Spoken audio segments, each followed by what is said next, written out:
Breaking news kagulat world. Hindi lang basta umangat si Alexandra Ayala. Pumulusok talaga siya pataas sa world stage matapos may tala ang live WTA World Ranking na world number 35. Isipin niyo yan, mula sa pagiging promising junior ng Pilipinas, ngayon isa na siyang legit na pangalan na kinatatakutan sa international tennis circuit. Ayon sa latest live rankings, umakyat muli si Alex matapos ang sunod-sunod niyang matitinding performances laban sa mga elite players ng mundo. At mas nakakagulat dito, hindi ito simpleng lucky run lang. Consistent na ang pag-atake ni Alex sa malalaking torneo. Nakapasok siya sa round of 16 sa Miami at Indian Wells, umabot ng quarterfinals sa Dubai, at nakapagpatumba pa ng mga top 10 players nitong 2025 at 2026 campaign niya.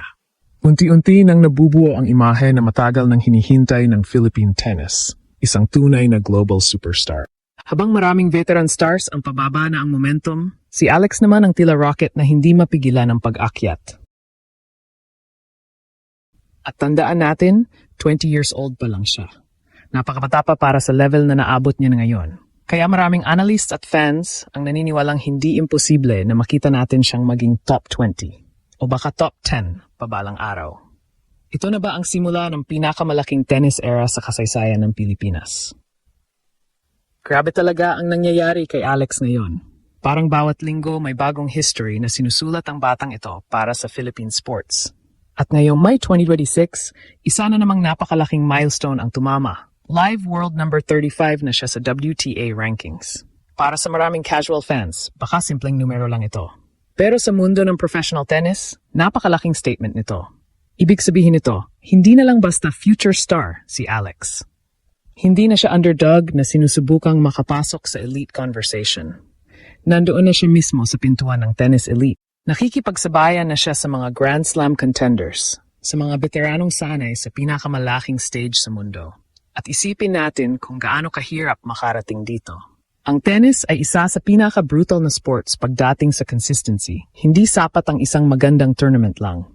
Kailangan buwan-buwan kang nananalo laban sa iba't ibang playing styles, iba't ibang surface, at iba't ibang pressure situations. Kapag natalo ka ng maaga sa isang torneo, malaki agad ang bagsak ng ranking points mo. Pero si Alex, kahit may ilang early exits, tuloy pa rin ang pag-ipon niya ng momentum dahil consistent na siyang umaabot sa later rounds ng malalaking events. Doon lalong makikita ang transformation niya bilang player. Noong una, kilala si Alex bilang talented junior na maganda ang baseline game at mabilis gumalaw. Pero ngayon, mas mature na ang galaw niya sa court. Mas composed siya sa rallies. Mas marunong siyang mag-control ng tempo. At higit sa lahat, hindi na siya natatakot sa malalaking pangalan. Actually, doon nagsimulang magbago ang tingin ng buong mundo sa kanya. Nang matalo niya ang ilang top 10 players nitong nakaraang seasons. Biglang napansin ng international media na may isang Filipina na kayang makipagsabayan sa pinakamalalakas sa WTA Tour. Hindi na lang siya inspiring story. Legit threat na siya.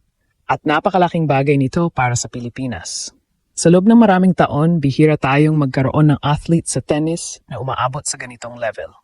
Basketball ang dominanteng sport sa bansa. Kaya kapag may isang Pilipinong umaakyat sa globally competitive sport tulad ng tennis, parang mas ramdam ang impact. Dahil hindi ito regional dominance lang. World level ito. At habang papalapit ang Roland Garros at iba pang major tournaments, mas umiinit lalo ang usapan. Hanggang saan kayang umakyat ni Alex ngayong wala ng takot ang laro niya.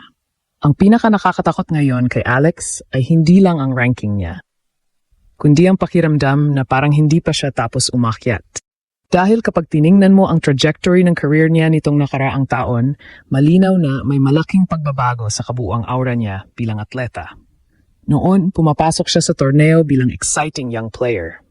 Ngayon, maraming opponents na mismo ang kinakabahan kapag nakita ang pangalan niya nasa bracket. At may dahilan kung bakit. Hindi na kasi basta promising talent ang tingin sa kanya ng tennis world. Napatunayan na ni Alex na kaya niyang makipagsabayan sa matataas na seeded players sa pinakamalalaking stage. Mula Miami, Indian Wells, Rome, hanggang Dubai. Sunod-sunod ang solid performances niya laban sa world-class competition. Kahit yung mga talo niya, hindi madaling panalo para sa kalaban. Pinapahirapan niya ang mga veterano. Pinipilit niya silang mag-adjust. At yun ang senyales ng isang tunay na racing star. Isa pa sa malaking improvement ni Alex ay ang kanyang mentality. Makikita mo ngayon na mas kalmado siya sa pressure moments. Hindi na siya madaling mataranta kapag dehado sa set o kapag malakas ang momentum ng kalab. Parang mas malalim na ang understanding niya sa pacing ng professional tennis. Marunong na siyang maghintay ng tamang opening bago matake. Marunong na rin siyang magbago ng strategy habang ongoing ang match. At napakahalaga noon sa elite level. Dahil sa women's tennis ngayon, hindi sapat ang puro lakas lang o bilis lang. Kailangan marunong kang mag-isip habang nakipagbakbakan. Kailangan mentally strong ka sa loob ng halos 2 oras na laban. At dun unti-unting nagiging dangerous si Alex. Mas lalong nakakabilib kapag naalala mong 20 years old pa lang siya. Marami sa current top 20 players ng WTA ay nasa peak years na, late 20s o early 30s. Samantalang si Alex, nasa simula pa lang halos ng kaniyang prime. Kaya maraming international tennis observers ang nagsasabing possible pang mas lumakas ang serve niya, mas gumanda ang physical strength niya, at mas maging lethal ang overall game niya sa mga susunod na taon. At dito na pumapasok ang mas malaking tanong. Kapag nagpatuloy ang ganitong pag-angat ni Alex, posible bang makakita ang Pilipinas ng kauna-unahang Filipina Grand Slam contender? Hindi na ito imposible pakinggan ngayon. Sa totoo lang, ilang buwan na lang ang nakalipas, parang pangarap lang ang pagiging top 50. Pero ngayon, live world number 35 na siya. Unti-unti nang nababasag ang dating limit na inilalagay ng mundo sa isang Pilipinong tennis player. At ang pinakamaganda rito, dala-dala niya ang buong bandila ng Pilipinas habang ginagawa niya ito. Kaya bawat akyat niya sa rankings, hindi lang personal achievement yon.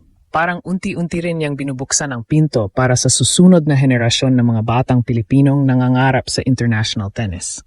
Dahil ngayon, may ebidensya na sila na posible pala talaga. Sa puntong ito, malinaw na hindi na simpleng future prospect si Alex. Isa na siyang tunay na force sa world tennis. Ang pag-akyat niya sa live world number 35 ay hindi aksidente, hindi hype, at lalong hindi tsam. Bunga ito ng taon-taong sakripisyo, matinding training, at walang takot na pagharap sa pinakamalaking pangalan sa sport. At habang papalapit ang mas malaking tournaments ngayong 2026 season, mas tumitindi rin ang excitement ng buong Pilipinas. Dahil bawat laban ni Alex ngayon, parang may kasamang pakiramdam na may bagong history na pwedeng mangyari anumang oras. Hindi na imposible ang top 20. Hindi na rin imposible ang Grand Slam breakthrough. Ang dating pangarap lang ng Philippine tennis, ngayon ay unti-unti nang nagiging realidad. Kaya sa lahat ng Pilipinong sumusubaybay kay Alex, enjoyin natin ang moment na ito. Dahil baka nasa harapan na natin ngayon ang athlete na tuluyang magpapabago sa kasaysayan ng Philippine tennis. Magpakailanman.